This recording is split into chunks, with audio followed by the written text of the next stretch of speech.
Okay, thank you so much for this opportunity, guys. And once again, Kostas, big thank you. There was slight amendment in the topic that I gave to Kostas because I didn't look up which organization I was presenting to. So I had to go and I had to amend it a little bit, and I called it Building the Future with AI First. And in this case, I'm going to make a case for not only building AI with your businesses, with your communities, and with your countries as well. So I'm going to make it a little bit bigger so you can see the bigger picture with AI and not just tie it down to just a tool for excellence or for productivity. I want you to think much beyond that part, okay? Right, AI. Who here has got an opinion on AI? Is there anyone in the room who hasn't got an opinion on AI yet? We all have an opinion, right? That's exactly what I was expecting, okay? Because here's what's going to happen. Whatever you believe about AI, that's exactly how you're going to shape your families, your businesses, your communities, and your country. And who knows, by the end of this talk, you may even find that your opinion about AI is already out of date. Okay? Steve Jobs, we all know who he is. In his famous speech, he said, "We only connect the dots looking backward." Remember that speech, anyone? In Stanford commencement, right? When he finished that speech, had he been alive today, he would have looked at AI and he would have said, well, you know what, with AI, we can connect the dots looking backward as much as looking forwards. And that's exactly what I'm talking about today. I'm talking about looking forward. Forward is future, a future that has been built on AI-first businesses, AI-first communities. It's about inclusion, it's about sustainable development, and it's about peace. That's the kind of future that we are all aiming for through this AI. AI first is happening right now as we speak, but we are not tapping onto it. And I'm going to give you some examples of that as well. Let's look at the chapter 1. This one is called the first AI difference. What does that really mean? It's about understanding the differences between the two. I want you to imagine two startups now. Both of them started in the same industry, same funding, and got exactly the same funding as well, and started in the same year. So one of them, 3 years later, becomes a unicorn. It turns into $1 billion industry, and the other one ceases to exist. What happened there? Well, one of them saw AI for what it really is. Not an add-on, not a tool, but actually is something that is part of the core DNA of its business. The same principle can be applied to communities and nations, right? A country or a nation that looks at AI and thinks of that as an add-on tool, they are likely to get lagged behind as compared to countries that will weave this right into their infrastructures, have good governance in place, have regulations in place. Countries who are stepping ahead with this game, they will get way ahead. And you will see that happening in our lifetimes, exactly this massive transformation happen. But what is this AI first, what I'm on about? What is this real difference? You see, there are two types of organizations that come to me. One, companies are, we are looking to enhance by using AI. Can you just patch something on top of our existing offering, our existing visibility, put some tools on top within our operations, just make us AI enabled? Those are the AI enhanced ones. Yes, it improves margin, but it's an add-on. The AI first that I talk about is where AI is heart, it's in the DNA of decision making. These are the organizations that are looking to transform the way they've been doing businesses. And I tell you where the key difference comes from. The key difference comes from is the level or the depth of integration that they have within their decision making systems.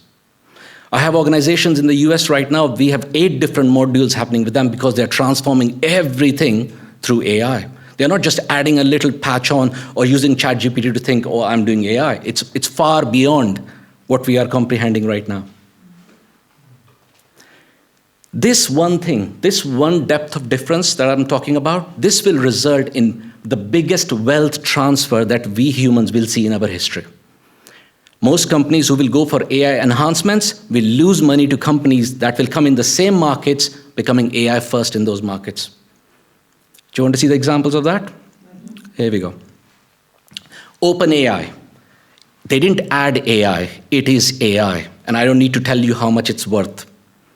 Tesla, right? Irrespective of what you feel about the share prices or its owners' personal choices, this is technology on wheels, it's AI on wheels. It's continuously learning, individualized to you and your driving behaviors.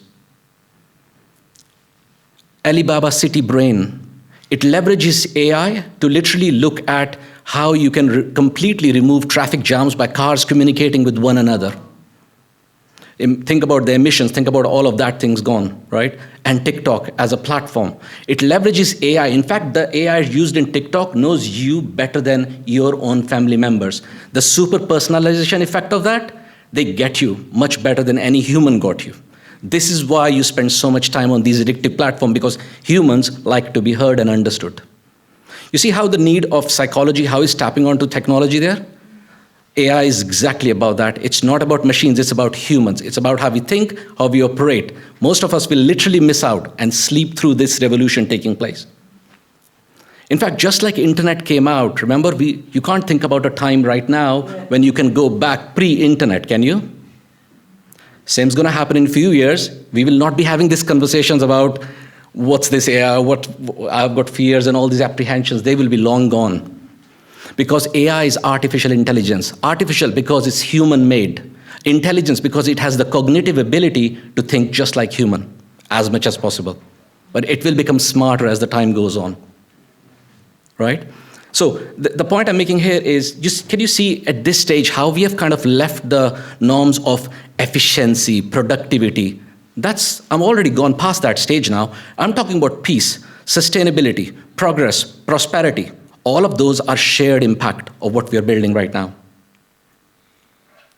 These are not companies, these are not businesses, they are actually ecosystems that are driving economic and social development.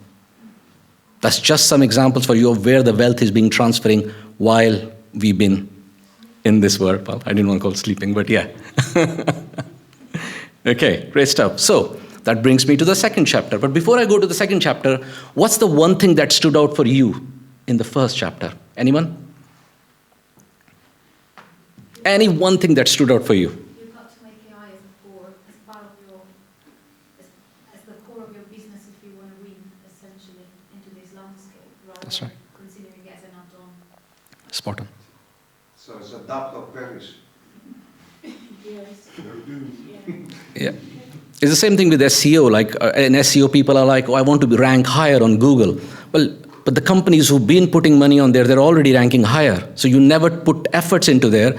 So don't be surprised you will land right on top page on every single keyword on this planet. It's not going to happen, right? So you've got to understand the dynamics of the game we are playing here. Thank you. That was really good input. But I think also the fact that it's not only about optimization or productivity, it's also about creating a fairer system. Fairer. Yeah. Exactly. Inclusion. Yeah. Inclusion, sustainability. That's what we're talking about here. So that if there are bias underneath Getting there. It's only second chapter just starting. Okay, so how do we make these AI systems actually win, right? What makes them different? So as you heard, I'm going to go through the first part. It's built to scale from day one. Most of the businesses are built to, okay, I'm a startup.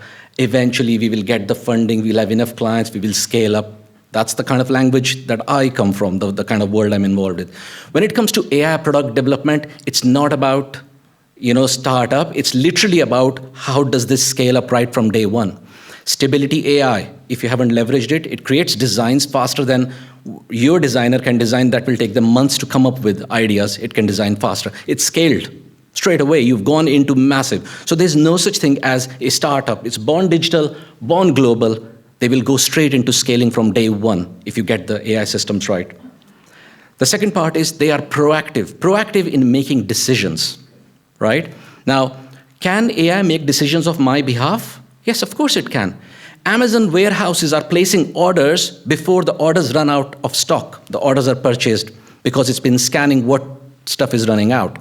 Samsung refrigerators are placing orders by scanning what's in the fridge right now to order your butter, milk, bread with the nearest shopping so that you never run out of these products in your fridge, right? We've got this technology right now. How about if I expand the same concept and I take it to communities where cities can predict resource shortages before the crisis happen, right? This is where I want you to take yourself big. So go into your life, go into your business, go into your community, go into your country. That's how we need to start looking at AI. That's where the proactive piece comes. And the third part, it's super attractive. Why is it attractive? It's attractive because it's innovative. Anything cool, we all like it, right? Innovation attracts money, it attracts funding, it attracts collaboration. And when we have collaboration, guess what? It meets the agenda of this organization. Peace. Peace. Whenever I see peace, it's good. There we go, we're on the right track. Right? But what's underneath these concepts? There are three key pillars, and I think Bill touched upon that as well. The first one is data. Now, this is not about any data, and I'm going to show you a couple of differences of data. When we are dealing with AI structures, we look at structured data sets and we look at unstructured data sets, and we need to understand how can we make sense of that. And I'm sure you must have seen nightmare of how people don't know how to clean their data sets. And it's a nightmare because rubbish in, rubbish out, right? So that's the kind of piece we are looking at, right? Do you have a question, Kostas? No, just 5 minutes. Oh, well, okay. I'll have to go a little bit fast. You need to give me a little bit more time. It'll be worth, trust me. Right, okay. So proprietary data, that's the key part. Proprietary data, what it really means is data has to be first-hand. Tesla cars are capturing proprietary data because it looks at how you're driving the car. Stellantis cars are buying data sets from data companies. That's generic data. See the difference between the two? One car understands me. The car is understanding how I'm driving, so it's going to optimize itself to be most efficient in my driving the way I drive. Right? The second part is distribution. How easy it is for me to access AI. Who here uses Notion? Anyone? Right. Notion AI is a perfect example of distribution. How easy they made those templates and workflows just by talking to it. All right? Third part of the pillar is self-learning. It needs to learn in order to build trust. It needs to learn from its mistake. It needs to continuously get that feedback. Guess who else likes to learn? Us lot. Us lot. Right? So these three becomes the fundamental pillars of what and why your AI system should be in place. I can come back to that. Think about any one thing that stood out for you from this second chapter. Take you to third chapter because Kostas is giving me eyes now. So the stake, what's at stake here? Right. So here's the point I'm making. There are businesses that use AI and businesses that are AI. Fundamental difference, one improves the margin, the other one reshapes fairness and opportunities. Right? This shift itself, this difference itself will decide whether AI goes into the place of dividing communities or actually building peace. One's collaborative approach, the other is profit-based approach. One divides, one collaborates. Make sense? So what's happening? Irrespective of all these talk, what I'm giving you, most people will go back from today, open ChatGPT, and get back to usual. This is called dabbling with technology. Dabbling is like dabbling with electricity. You can't just say, I'm going to use the electricity once, and I will have it forever. You need to have the continuous supply of that electric stuff, right? Pay the bills, of course, right? So you can't dabble with AI. You need to go a step further and integrate that into your workflows as if it's part and parcel of your journey itself. That's why I put there the line there, peace, progress, and prosperity are all because of the commitments we make and not because of we are curious about it. And if you fail to do that, you're going to get stuck in the failure cycle. And I talk more about in the failure cycle in my book as well. In the failure cycle, you've got, the quality doesn't look that good, but what it really stands for, we start everything by becoming excited, the hype. Then we find avoidance. We start to avoid doing the right behaviors. We're like, then we come up with excuses. I don't have time, I don't have money, my partner doesn't help me. You come up with reasons or excuses, and in the end you blame that it doesn't work. This is called the failure cycle. Have you experienced it? Right? Don't be shy, and if you tell me you haven't, you're lying to yourself, not to me. Okay? So this is a human condition. The human condition works exactly like that. You will have a hype cycle, you will dabble with AI, you're going to go justifying the lack of integration for whatever reason, then you will get behind because others are moving much ahead, much faster, and then in the end you will come up with a new technology, a new tool, you'll be like, that's really cool. And you repeat the same cycle over and over and again. By the way, it's not just us. Companies like BlackBerry, Nokia, Barnes & Noble, remember this company? Blockbuster, all disappeared. Why? They couldn't capture the technology disruption coming. They couldn't see it. That's why they disappeared. So, here's my little prediction. The next $1 trillion economy or the $1 trillion company is going to be an AI first itself. And we will see that in our lifetimes.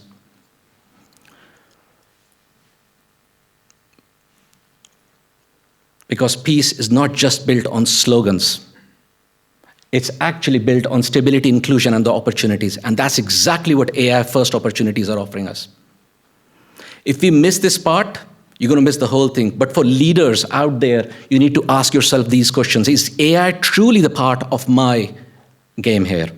Am I really integrating AI, or I'm just touching the surface? I'm dabbling with it. Is data ethical and proprietary? Am I really maintaining this data that I'm collecting, which is so unique to me and my customers or my user journeys, whatever that is? It has to be super unique so you never miss the point. And the third part, are you maintaining the trust and transparency? Because if you're not doing any of these things, you're not actually working for peace. And if you are, then guess what? You're not investing in AI, you're investing in AI for peace. Peace is there, always. Right, and that brings me to the fourth and final chapter of this journey. What do I do? So start there. Start by collecting first-party data, that's proprietary data. Document what's working in your businesses, in your organizations, in your life. Document that, because that itself holds the USP for your business and your brand proposition. This itself will become your defensible advantage. Here's to avoid what you need to be watchful of, as Phil also mentioned about bias. But before the bias, I will tell you about, there's nothing generic about your business, right? So let's go deep into your business and pull out those insights that Phil spoke about. The cross-section of data is where the insights are hidden that you can't see. Remember the Venn diagrams? There's those Venn diagrams, there's just cross-sections of data that you just can't recognize yet. That's where we need to tap onto. You need to stop worrying about the hype of what's the latest AI tool out there. Don't worry about that piece. Literally don't worry about that. Your use cases, the problems that you face are universal, irrespective of businesses you are running. Bias, ethics, and compliance. That's a big topic on its own. So I will skip that for now, but you just need to understand that rubbish in, rubbish out. If you're training the AI model based on a bias, it's going to create a bias in the information you're creating, right? So don't need to think too much about it. It simply means that you need to train the model much more. So a couple of things, ChatGPT, turn off, don't train the model back. If you're hosting your websites, go to the hosting provider and turn off for that sites to not be crawled. Those are the kind of precautions you can take. I mean, we go much further when we plant internal LLM, private LLMs inside the Microsoft tenant, but that becomes pretty complex to protect organizations. Okay? Don't stop at prototypes. Go a little further. Only then you're going to see the real benefit. Don't come to a prototype and say, oh, is that it? Like, oh, okay, I've got it now. No, you haven't. You haven't really reaped the rewards or seen what's going on in order to make a better decision. And secondly, you need to understand how tokenization works to help you make decisions on what AI technology or LLM to really leverage. Yeah, getting there. So I'm going to leave you with this. AI is not about machines, it's about us. It's about humans, our mind, how we connect, how we operate, how we work. Right? So will you be the next founder who will find something new in AI, or will you be a business leader or an investor that's going to find the next unicorn? It's up to you. Ladies and gentlemen, I'm Sam Sharma. I'm the CEO of Elevate AI Tech. I help leaders, communities, and even bigger governmental organizations now in how to leverage AI and connect the dots with them. Because the future of AI is not AI assisted, it's going to be AI first. And that's how we're going to build a world of peace, prosperity, and shared progress. Thank you very much. Thank you.